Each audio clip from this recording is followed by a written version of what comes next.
শান্ত হও দেবী। কিভাবে শান্ত হব দেব? পিতা যে অন্যায় আপনার সাথে করছে তার কোনো ক্ষমা হয় না।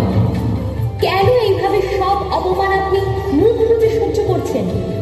এই অপমানে যে আমি ক্ষত বিক্ষত হয়ে যাচ্ছি। আমার সর্বাঙ্গ যে অপমানের জ্বালায় দাও দাও করে জ্বলছে দেব। শান্ত হও দেবী। তুমি তো জানো এইসব আড়ম্বর আপ্যায়ন জাঁকজমকে আমার কোনো প্রবৃত্তি নেই। প্রশ্নটা আপনার প্রবৃত্তির নয় দেবাদিদেব, প্রশ্নটা হলো আমার পিতার উদ্দেশ্য আজ শুধুমাত্র আপনাকে অপমান করার।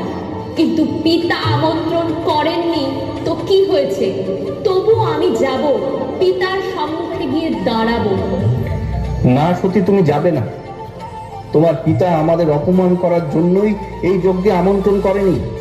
সেখানে যাওয়া তোমার উচিত নয়। কিন্তু সেখানে যে আমায় যেতেই হবে।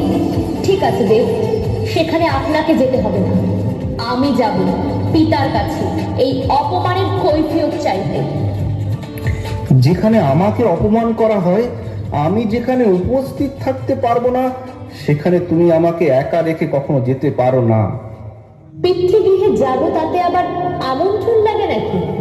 আর দেবাদিদেব, আপনি আমায় এইভাবে আটকে রাখতে পারেন না। আপনি অযথাই আমাকে নিয়ে ভয় পাচ্ছেন। আমাকে এখনো আপনি চিনতে পারেননি। আমি একা নই। আপনার মনে আছে দেব, আপনি যাকে কালী বলে অসম্মান করেছিলেন, আর আমি আপনাকে বলেছিলাম এই গৌরবর্ণ রূপ নিয়ে আমি আপনার সামনে এসে দাঁড়াবো? আমি সেই কালিকা। তাহলে দেখুন তো, আমায় চিনতে পারছেন? আমি যেমন মহাকালী, মহালক্ষ্মী, মহা সরস্বতী, তেমন আপনার ধরনে দেবী শক্তি। মহাদেব, আপনি সূর্য, আমি আপনার উজ্জ্বল কিরণ মালা। আমি আর আপনি অভিন্ন।